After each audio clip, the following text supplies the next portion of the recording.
Welcome to Electric Evolution Recharge, the podcast that electrifies your mind and sparks change. I'm your host, Liz Allan, and I'm thrilled to have you join us on this electrifying journey. In our Recharge episodes, we dive deeper than we've done before into the realms of innovation, sustainability, and the electrifying future that lies ahead. So join us as we embark on this electrifying adventure. Tune in to recharge your curiosity and let's ignite the electric evolution. Hello everybody. Back on the podcast again. I have John Burdekin and Ben Travis. It's the dynamic trio today. Nice to see you both back. My goodness me. Lovely to be back, Liz. Thanks for having us. Yeah, thank you so much.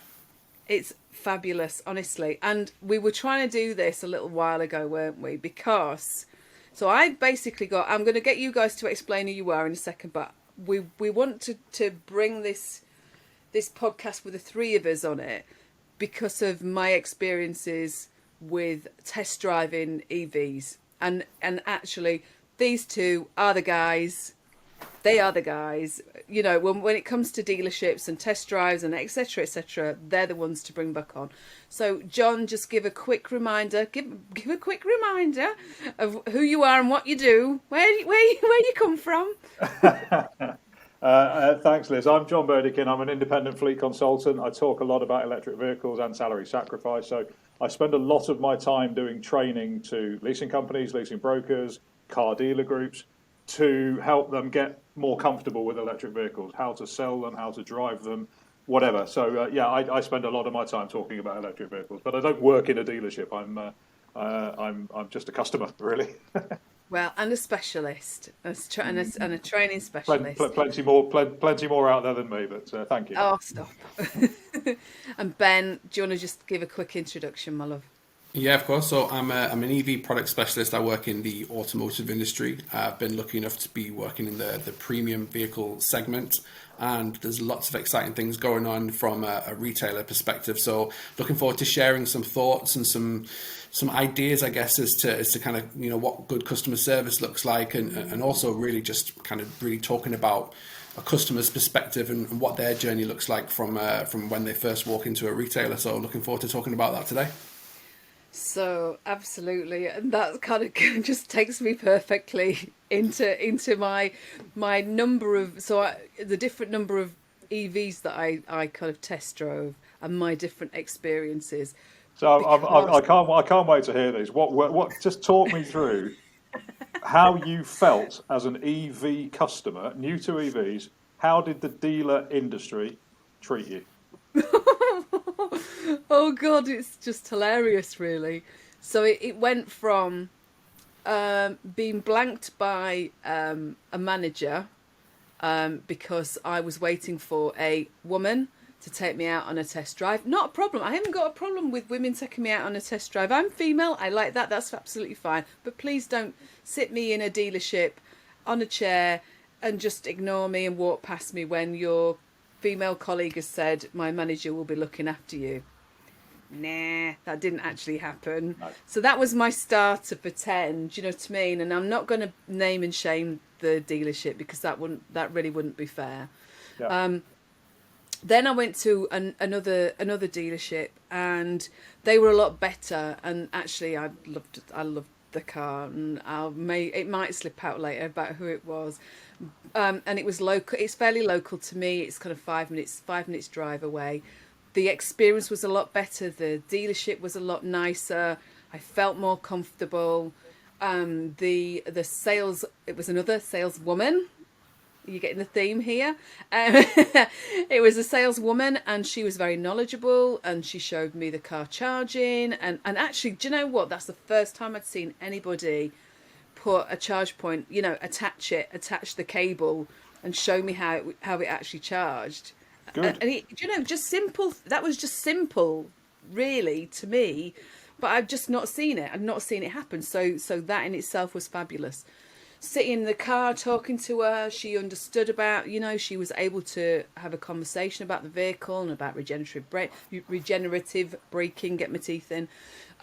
So that in itself was fabulous. Like I say, the roads. I wrote a blog about this actually. The roads were I knew the roads, and once I kind of got I was only 5 minutes into driving it, and I just thought, I'm so glad I spoke to John, because I totally get this regenerative braking. And I'm not saying, so maybe I actually made it difficult for them to know what to tell me, whether that was the case or not. I don't know, because but it sounds like that person almost metaphorically put their arm around you and said, "I'm going to give you everything you need to know about getting comfortable in this car," yeah, it rather felt than nicer. throwing you into the deep end.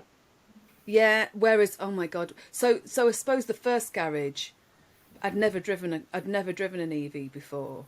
So she drove it to start off with, and then we got to a certain bit, and then we swapped over, and then I drove it. She'd not told me anything about regen at all, and the regen on that car was different to the regen on the second car. By the second car, I think I'd actually got used to it, or maybe it was because it was slightly different. So I do want to test drive these two again, because now we've got to a stage where bizarrely enough, I've test driven 6, and I've come back to the first 2 and kind of gone, right, it's you or you. But then, and I am going to name this dealership because this was shocking, and I did mention this to you before. I went to, and I'm sorry, Hyundai, or Hyundai, that's it, isn't it? That's how you pronounce it these days. Right. So the dealership, and I'm not, because people know, if you know the town that I live in, then you can search this out if you want to. But the dealership, I went to test drive an Ioniq 5. Now, oh my God. So the saleswoman again knew nothing about EVs. She told me that she would prefer a petrol or a diesel. That was her preferred type vehicle of choice, which, when you're out on a test drive, you're going, oh, really? It's so terrible, it's laughable, isn't it? I asked her about regen. She couldn't tell me.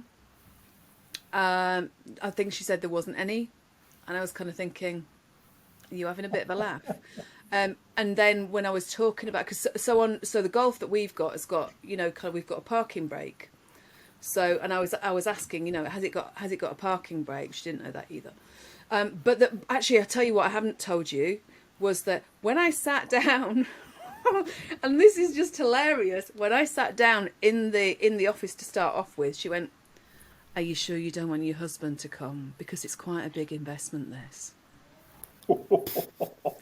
And I went, right. So your wife, John, you've just told me before that your wife would have not liked this. So she would have torn their head off. No, I know. I was very calm. Inside, I was bubbling, but on the outside, my face was just like, well, actually, do you know what? My husband works in climate science, so he doesn't give a monkeys about driving a car. He would rather walk, cycle, or get public transport. And I think that shut her off. But I just thought, oh my God, hello? Am I wearing crinoline? Should I not be driving? Have we not got the vote anymore? Awful. It was just madness. Do you know what I mean? And actually, so it's fair to say your experiences have been mixed. Oh, definitely. So I actually haven't told you the best bit about the Hyundai. So basically, we went outside when I'm getting into the car, and she parked this car next to me, and then the manager came up that I'd spoken to on the phone, and he went, "No, don't have this one. I've just registered this one over here. Bring that one out instead." So the poor lass had to reverse the poor thing, the car back in and bring this other car out, and it was all a bit of a shenanigans going on. So I kind of felt there was a bit of I'm sorry guys, and I'm sorry men who are listening, but it just seemed to be a bit masculine. Do you know what I mean? There seemed to be this like, you little woman kind of thing, just that kind of way, that mindset. Do you know what I mean? So suffice to say, I wasn't keen on the car, wasn't keen on the dealership. I wouldn't have wanted the car anyway, because it's too big for our needs. There's 3 of us, But yeah, that was the pièce de résistance of experiences. Do you know what I mean? The other two. So I went. Go on. Sorry, John. I'm just sort of thinking from everything you've said there, I don't know the brands you're talking about apart from Hyundai, which you named, but the one where you got a really good experience, that car's still on your shortlist, isn't it? It is, yeah. You might not ultimately go for it, but it's still on your shortlist. Yeah. And all the ones you've had the poor experiences from, it sounds like not many of them are on your shortlist. What a massive lesson for the dealer network to say the customer is crying out for a really positive experience, because do you know what? You might just earn the right to sell them a car. Yeah. Do you know what it made me think? And actually, Ben, you might want to say something here as well. But what it actually made me think was, is there an incentive for them to sell me an EV? Because I asked about the waiting list and stuff like that, and I just thought, is the incentive the same? Because she's telling me about she likes petrol or diesel, that's her preference. But is it the fact that they're because of the time that it's taking for these vehicles to come in, is that incentive there? It's a difficult one, I think, because it depends on what the sales targets are for that particular retailer. It could be that they may have to. So where I've worked previously, there have been quotas for the amount of test drives that a retailer has allowed customers to. For instance, if it was an electric car, how many EV test drives they've had, so they may have to hit a specific quota, in which case they'll try and get you out regardless, because it's helping hit their numbers. But from a sales perspective, I guess if you are a salesperson, it's all about how many vehicles you can deliver in a specific month. The more that for every vehicle you deliver, that's when you get paid, essentially. So I come from a world where the petrol and diesel are kind of favoured more so because salespeople are going to get paid much quicker. Yeah. There may also, from an EV perspective, be quotas on how many of those vehicles a specific retailer is able to sell. So it really just depends, I guess, on what the focus is of either the manufacturer or the retailer group. It's been mixed where I've worked. Some have been more sort of, edging people towards test drives, which is great. And if we get sales off that, fantastic. But, a lot of it is to do with availability. I'm lucky that where I currently work at the moment, the majority, if not everyone that I've worked with so far are very open to everything. It's all about the customer and where they want to start their journey. If they're open to it, they will sort of sit me with the customer and I'll sort of go through kind of what their requirements are, and the management team are very happy for me to do that. That's kind of the reason why I'm there. So it's a difficult one. I guess it just depends on the manufacturer and the retailer group as to what they want to achieve. But ultimately, these retailers are there to make money, and if there's a deal to be had, then ultimately they will try and guide a customer towards the correct vehicle. But with someone in my position who isn't in sales, it's great for me to actually really qualify a customer, and sometimes fairly in depth if I feel that if they're not sure, then my role is to give them some clarity so that when they leave, they have a bit of a better idea as to what vehicles would be suited for them. And they're in a no pressure environment at that point as well. It's very much an information gathering process and an appointment for a lot of customers, and that's why I kind of use the framing technique initially. So when a customer comes in and says hello, it's all about me wanting to work out, if they were to leave today and they've got everything that they came in for, what is it that you're hoping to achieve? Because I can make sure that happens for you. That is pretty much word for word what I'll say. And then I know from the outset, if they're just here for information, that's absolutely fine. Let's just get that information for you. But establishing the needs and wants of a customer initially will actually help our sales team kind of ascertain what it is that we're hoping to achieve that day. They may be coming in going, I've got money to spend, I'm ready to buy a car, in which case let's start the process. But the qualification process essentially is always going to be the same. We don't want to rush a customer through a process because, as John may be aware as well, the phrase buyer's remorse is something that we see a lot of. And if you're rushed into a process 3 or 4 months down the line, you're regretting your decision to go ahead with a purchase. And that's a lot to do with the fact that the customer qualification process has been either rushed or completely dismissed in the first instance. So for me, really, I think that the initial process of speaking to a customer is fantastic because it gives me that opportunity to build trust and build confidence with a customer. And from what you said about your experiences in walking into a retailer, a lot of what you said is negative. And for me, I just think that my job, because I'm not targeted in any way, I love to befriend people. I didn't realize I was as nosy as I am, but it's great because I can talk to customers about sort of what's your day-to-day travel look like, who else would benefit from using the vehicle, these type of questions, how far do you travel in a day? People think, how many questions do you have? But it's all about relating the information that I gather back to them in that information gathering process, so they feel like, actually, this person's not only listened because he's telling me what I've already told him, but what he says actually makes sense, and it makes sense for me in my world. So yeah, it's as I said, going back to your original point, it just depends on what targets are set, and it's probably a likelihood of everything that I've mentioned, not only just test drives, getting people into EVs, but also trying to sell vehicles as well. Yeah. Do you know what? You just made me think, right? I want to talk about a couple of the good experiences, because there were some good experiences. In fact, I talked in the e-mini. I said to you at the time, didn't I? Yeah. Oh my God, if that was a 4-door, Yeah. that would have been that would have been totally top of my list, because Yeah. I loved that. The interior was just. Yeah. Oh Yeah. God, it was just amazing. It right on my street. Totally got you.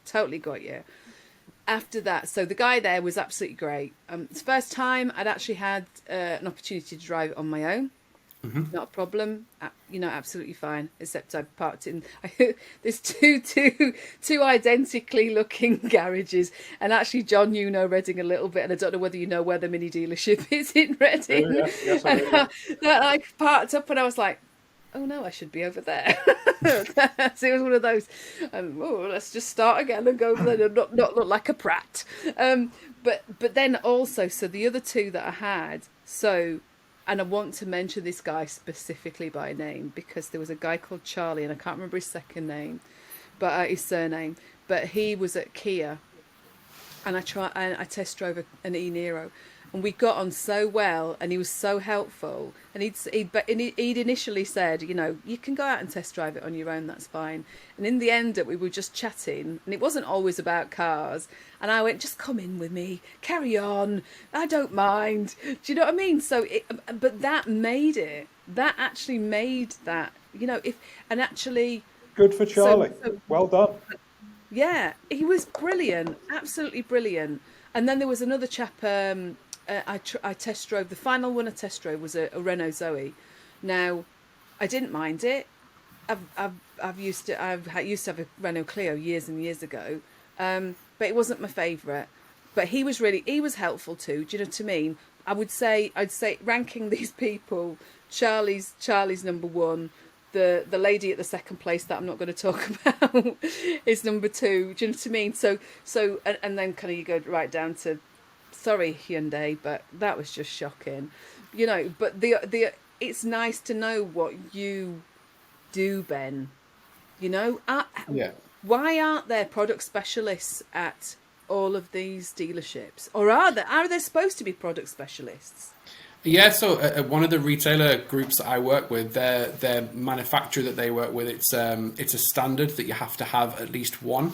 Some, depending on if, when people move around and people leave and things like that, there is a grace period where you can be looking for someone to fill those shoes. But you're absolutely right. I think part of my role is pretty similar to your experience with Charlie. It's about, you get confidence off someone who not only knows what they're talking about, but someone who's actually really approachable. I always love to start my journey with the customer as well, nowhere near the cars. I always like to sort of let's sit down, let's talk about you. What do you need? Because if I take you straight to a car and tell you everything I know about a car, that doesn't help you whatsoever. You might as well have asked me the question, what do you know about this car? But that's not the question you've asked me. The question is, I'm thinking about a car, and you get into that kind of conversation. So Charlie's done great there, to be honest. It's kind of the same approach that I take. It is about befriending customers and making sure that they're kind of put at ease, so that when they do, if they are interested in moving to that salesperson, they're then armed with all the information, because there's a knowledge transfer between me and the salesperson. They don't feel like they have to start all over again.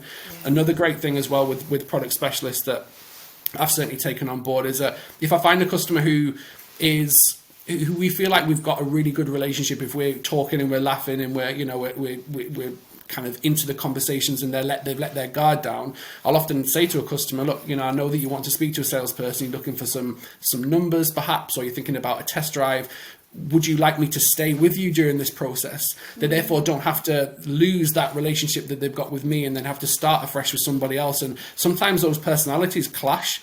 And if you feel like you're getting on really well with a customer feels like, actually, this person, I don't get the sense that they have other things that they need to do. I am their number one priority. And in that instance, staying with them throughout the process can be a massive help to some customers.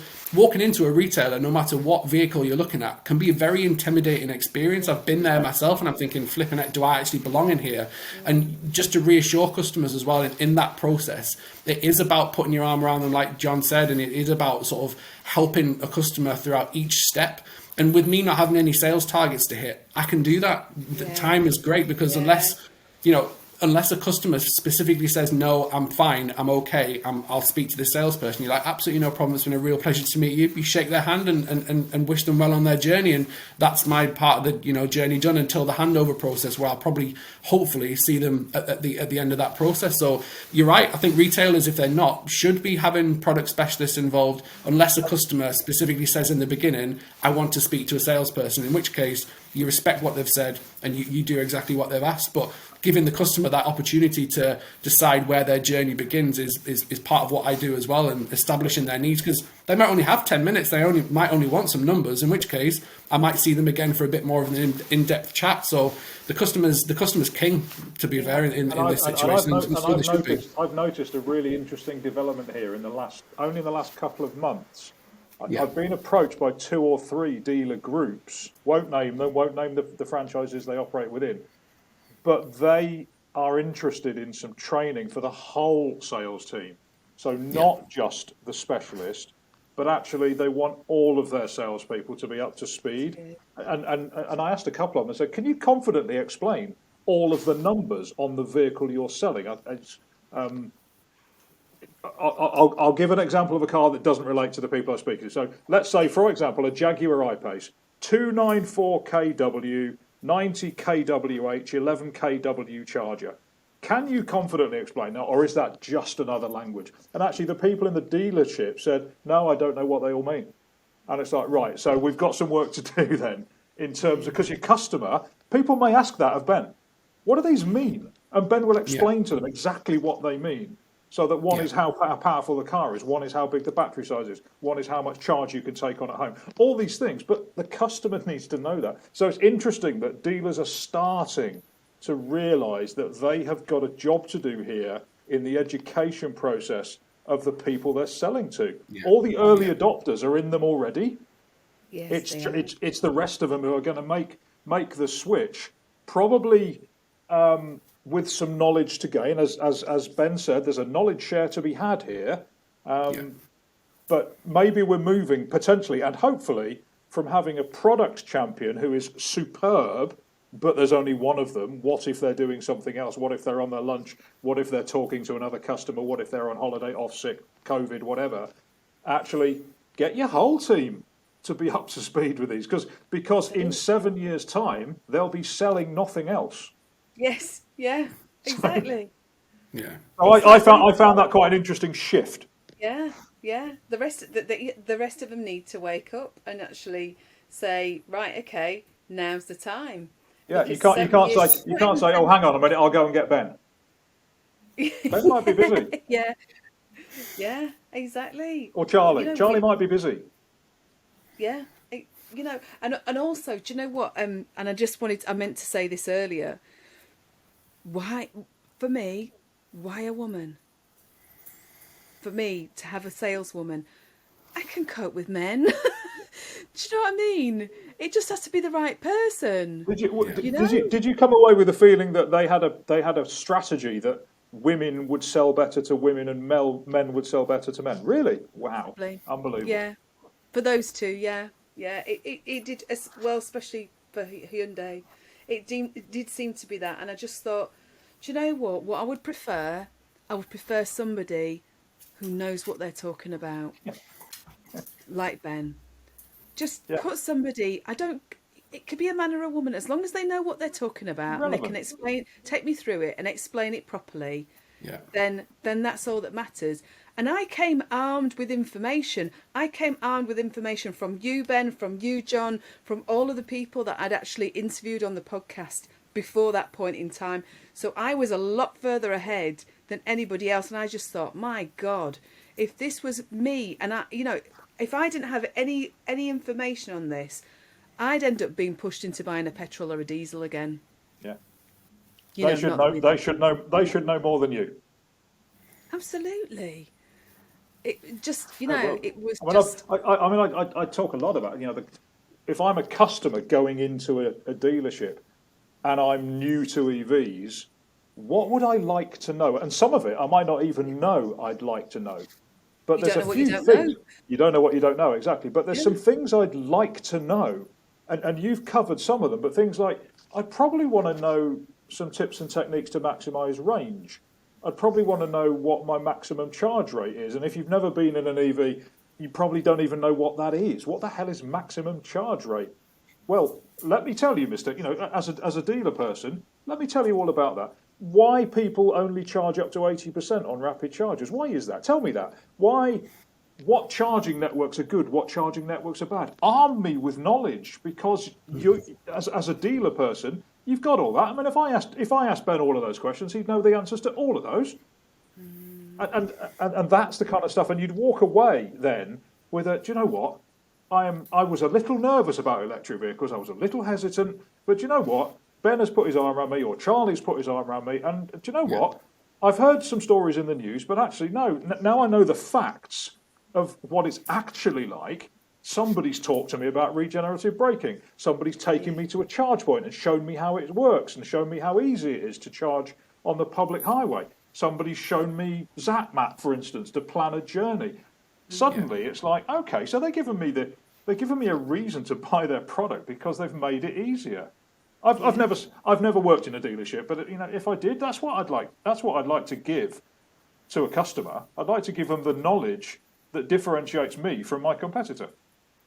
And you know what? Just thinking about it, so each one of these dealerships, I had to book in advance, and so when you get an email confirming, to be honest, that is a perfect opportunity to send something like a video link that actually you're coming to test drive a specific vehicle.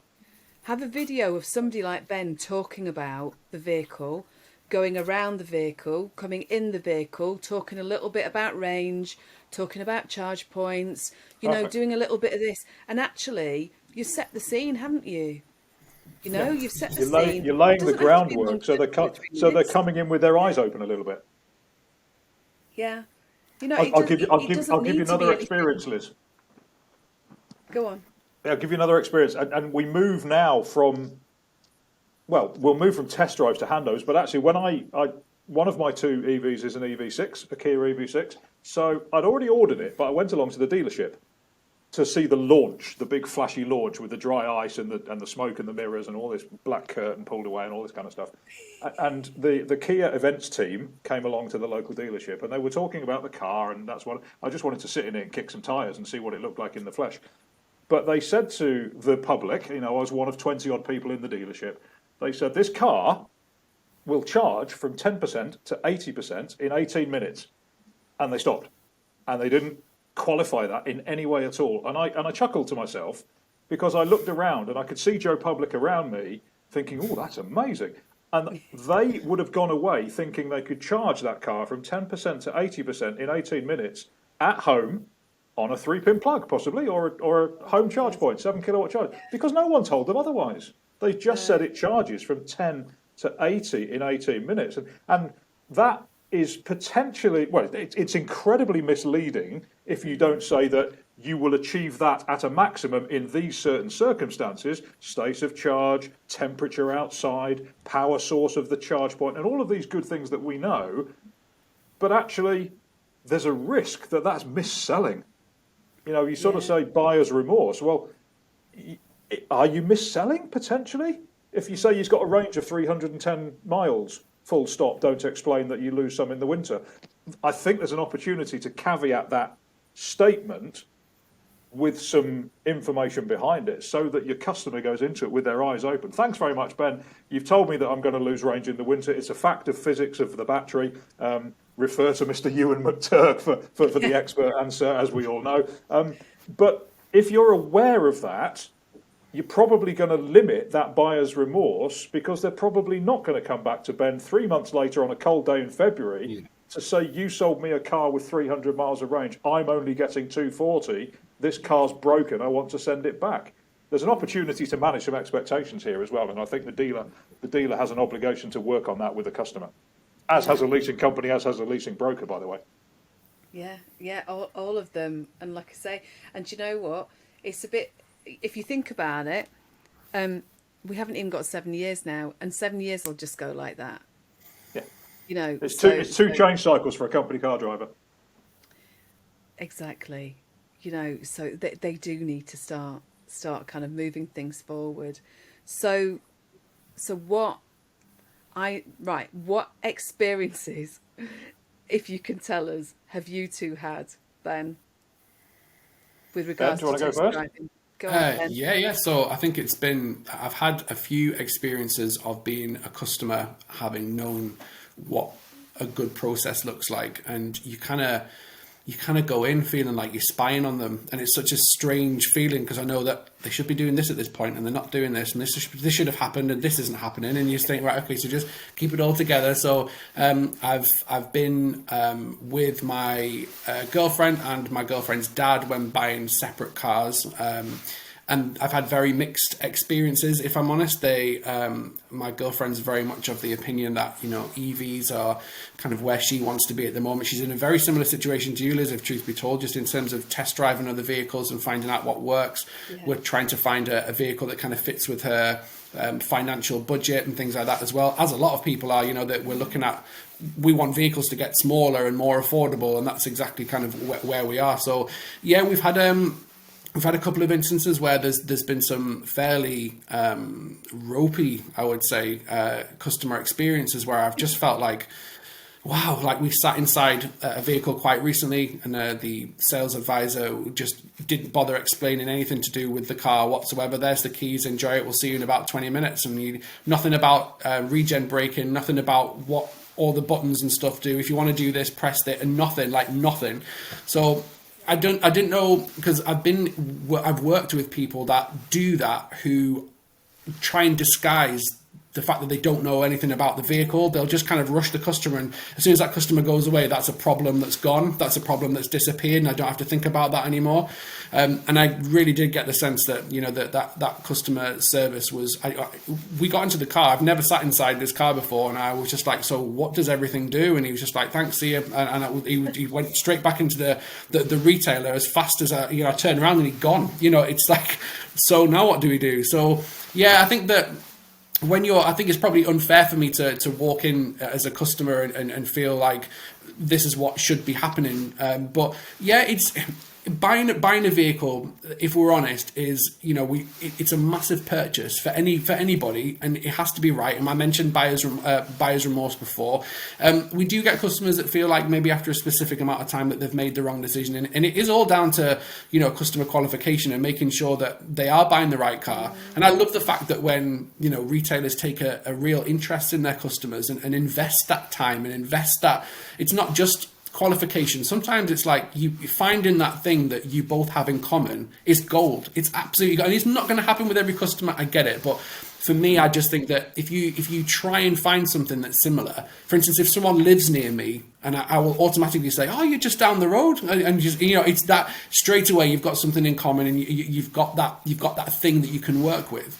But when a retailer's, you know, who are representing the brand don't make that effort, it's an instant switch off for me. It's like I don't have any confidence now that you want to know anything about me, and you don't really know what I'm looking for because you've not asked the questions. And again, I find it unfair for me to compare what I would do with other people, because I don't know whether it's a training thing. I don't know whether it's a brand thing.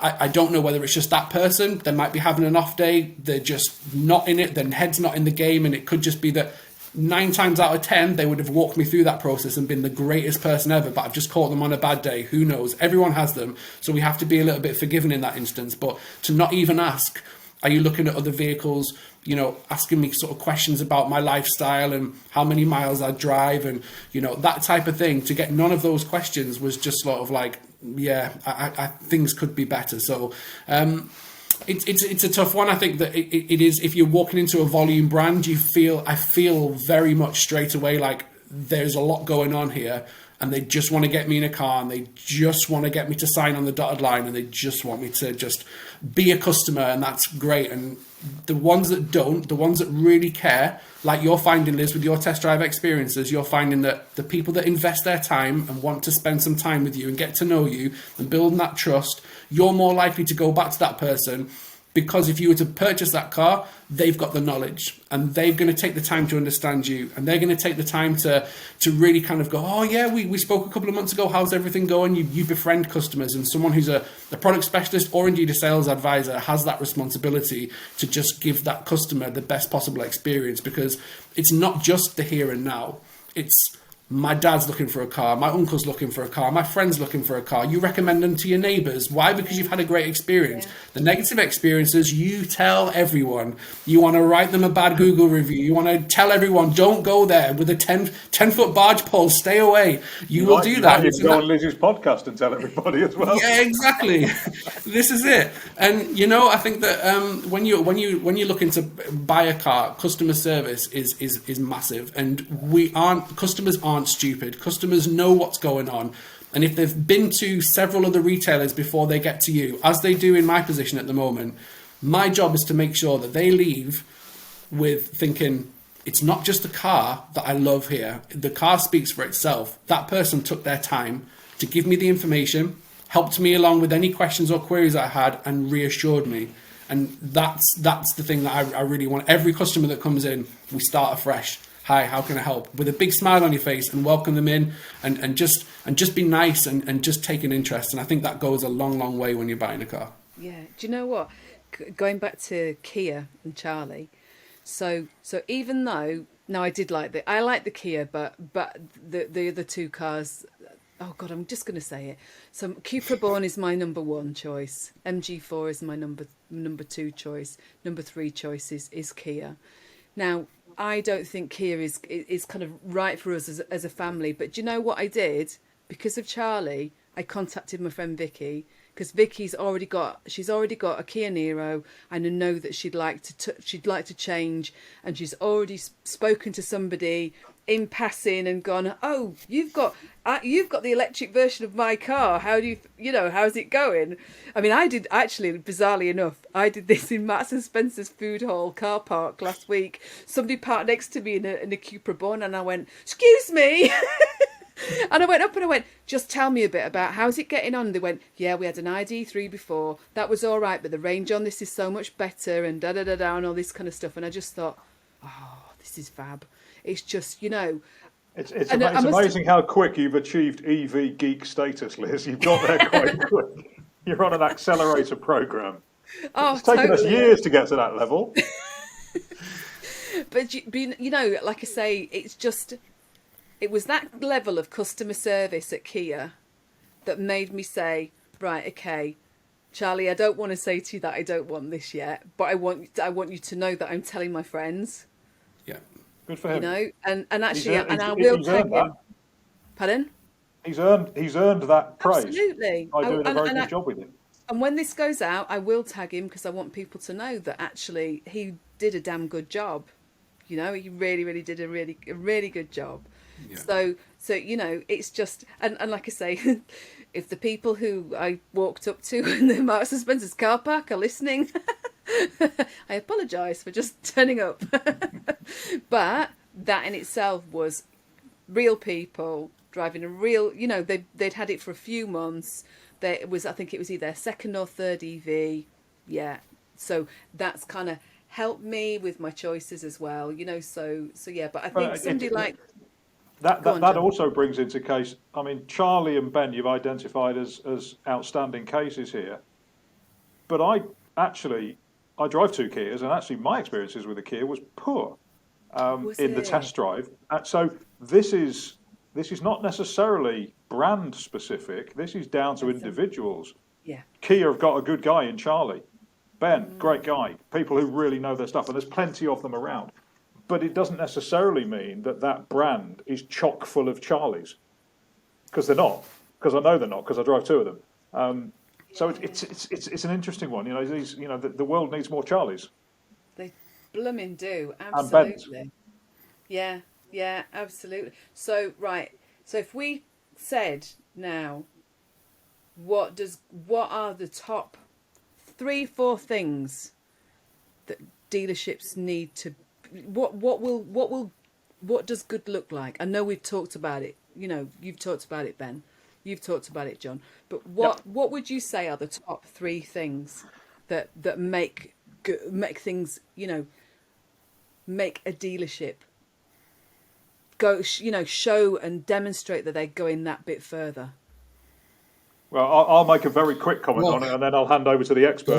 From my side, I would, if I were working in a dealership, I would say, tell me what you're looking for and tell me what worries you. And I would help them with those. And then, Ben, over to you for the detailed answer.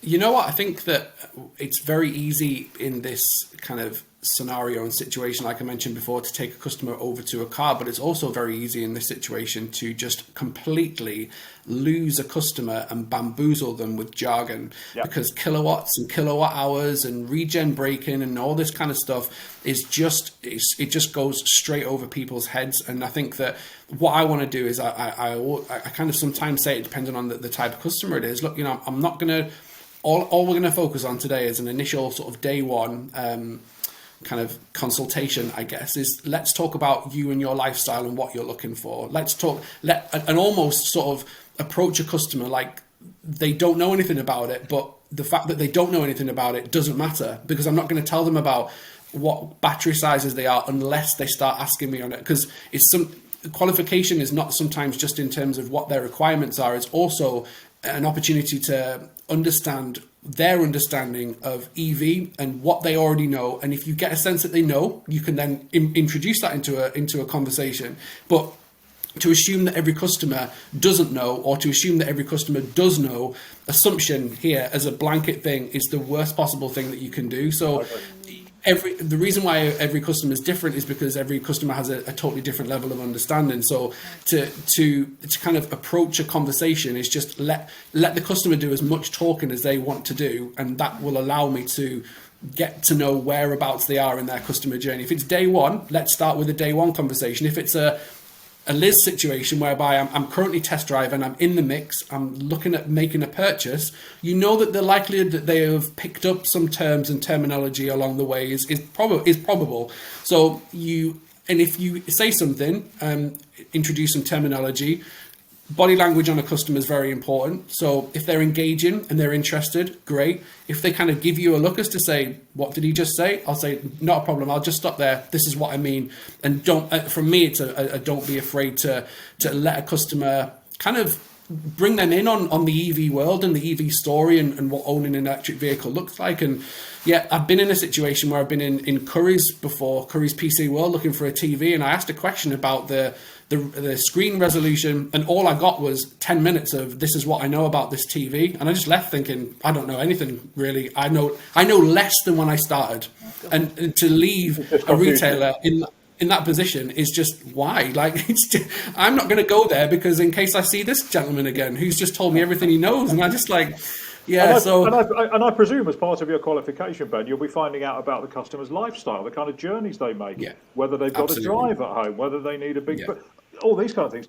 And in your mind, you're probably qualifying them to see whether an EV is suitable at all, or what needs to be overcome. Do they need to tow, for instance? In which case, that's a consideration.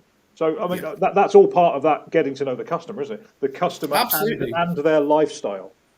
Yeah, and I mean, what I've really had the opportunity to do where I'm at the moment is we get customers, and it's the number one, I would say, obstacle that we get, and it's range. Where, like, I need 500 miles of range. I need 15,000 miles of range. And you're like, Okay, Because that's my daily commute, yeah. Yeah, I spend 15 years and I don't get out and I never take a break. So fantastic. Get this all the time, and then you break it down into a daily requirement. But because of the satellite navigation systems in the vehicles I'm talking to customers about on a day-to-day basis, I'm doing product demonstrations of these vehicles. Tell me where's your furthest journey likely to be? Right, this satellite navigation system says you're actually only going to be charging there for 4 minutes. You know, you need to be charging there for 12 minutes, and you're going to get to your destination with this amount of battery. And when customers take what they've seen and what they've heard before they approach you, you kind of put it into context and go, if you were to make this journey using this system, this is what will happen. And all of a sudden it kind of brings what you've said into life by a very quick demonstration, just like we mentioned earlier about plugging the vehicle in. This is how you plug it in. And for me, I get brought in on customer handovers and what we call masterclasses, where the customer will come back 2 or 3 weeks later, having sort of lived with the vehicle, and we go into real in-depth stuff if they want to. They may come back with questions we didn't cover on the handover. So there are lots of opportunities for customers to come back to us. It's not just a one-time thing. And as I said, putting things into context and helping a customer understand how this vehicle will work with their lifestyle, with their daily requirements. We get customers that, oh, well, my car can do 500 miles range. How many miles do you do in a day? 7. Right. Okay. Right. So, and you just think, why do you can charge at home. You can do that. It's fine. Like, don't worry about it. Yeah, my daily commute takes me 5 minutes to work, but I'm telling you, 550 miles of range is what I have in my car. And that is essential. And you're just like, right. And so it is that kind of shift, that mind kind of, Here's a question for you, Ben. Have you ever sold a petrol or diesel car based on the size of its petrol tank? Absolutely not. Thank you. Never. Why the fixation about range that you're never going to use? Yeah, and it's I do a longer journey once a year, but I need 600-mile range in my car that I need to take with me with a really heavy battery every single day to work. That's going to cost me a lot to charge when I actually don't need it. We laugh, but I say, like, I see this every single day. I see it every day. I see a lot. Yeah. It's like the need to buy a 6-bedroom house just because for one day a year you've got a load of guests. Yeah. Would you? Yeah. Exactly. Yeah. So I think to answer your question I think we've kind of touched upon it already, but customer qualification, befriending customers and just not throwing lots of jargon. I did a handover just yesterday, and this was the first time that a customer had ever been introduced, because it was a plug-in hybrid. So I do all the kind of help with handovers with plug-in hybrids and full electric vehicles, and then do the same with masterclasses.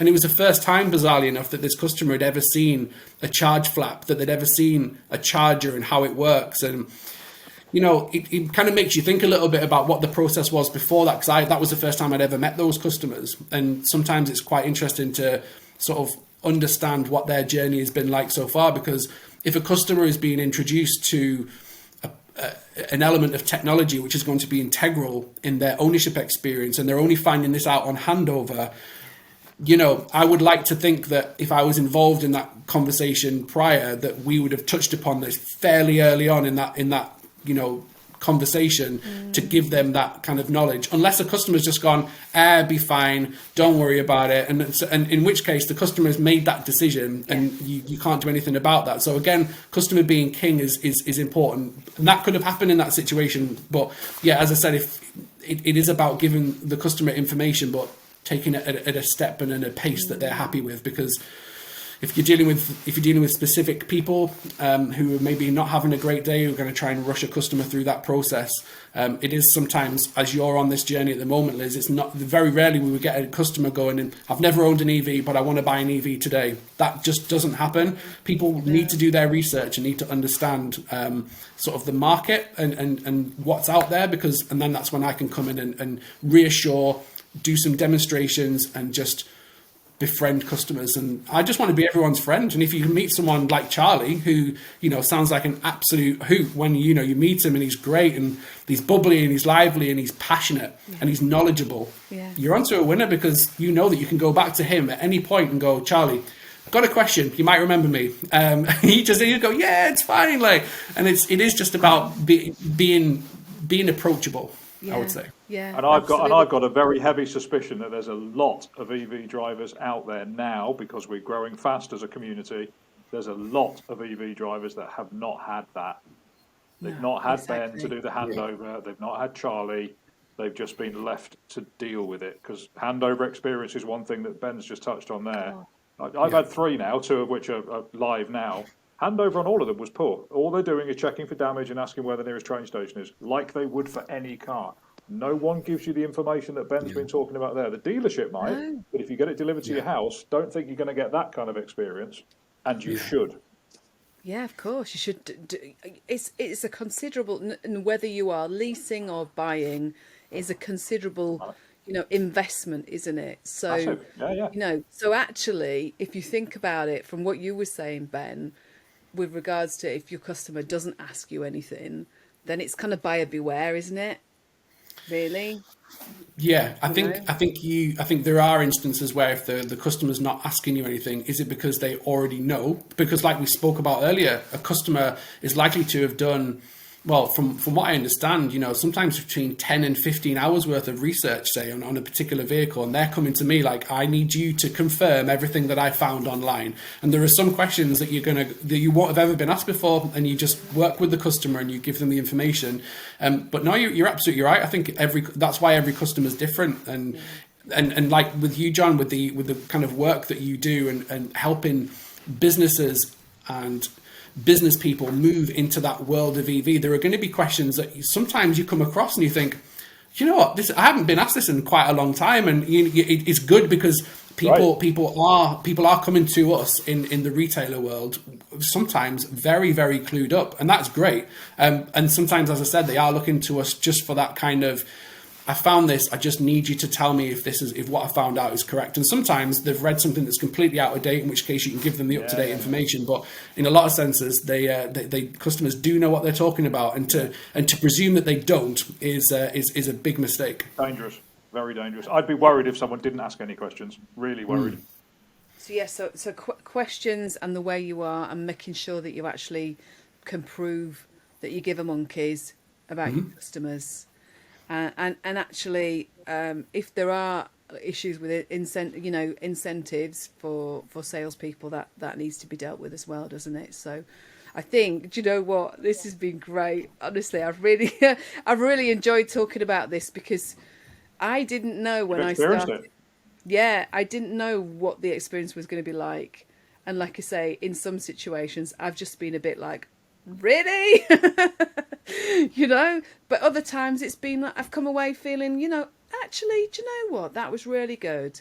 So we want, and I know it's not perfect, because it depends on the organisation, doesn't it? But I'd like to hear more kind of positive experiences, flatlining, than kind of like everybody thinking that, that as over the years that things should be improving, not. I'm talking about my improvements now. If there's anybody out there that thinks they're like up there with Charlie and Ben, brilliant. We want to hear from you. We want to hear from you. We do, definitely. Let's have a roll of honour. Yeah. Oh my God. Let's get the Charlies and the Bens up there. Honestly, we need to know who you are. In fact, Ben, you should be training other people to be product specialists, and actually, this is what you need to be doing. But yeah, that's another conversation outside this podcast. But listen, guys, I've really, really enjoyed talking to you both. And it's great to have a little trio on here. First time. Woohoo! And first time back, having you back again. So first returners. Thank you. Honestly. Pleasure. And I'm sure we'll keep having these conversations, because as time progresses, because the next thing I've got to do is I've got to get one of the blooming things, haven't I? I now know what I want. I've just got to get it sorted. Got to get the solar, got to get the battery, got to get the charge point, got to get the car.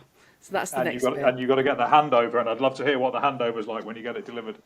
Oh, don't you worry, I'll be telling them before I start. I'm going, this is what I want. I need you to tell me all this stuff. Oh, bless you. Listen, thank you both again. It's been fabulous. So, and yeah, we will just keep talking. But to everybody else, thank you for listening. I hope you've really enjoyed it in the same way that I have. I hope you've all got something out of it, whether you're a dealership, whether you're part of the EV infrastructure sector, whether you're part of the EV sector, or, just Joe Public, or Joanne Public, should I say. I hope you've all got something out of it. So thank you for listening and watching, and I shall see you all next time. See you later. Bye. Thank you for watching Electric Evolution Recharge. I hope we've sparked your curiosity and inspired you to make positive changes. I'm Allan, and I'm looking forward to sharing the journey with you. So until next time, bye.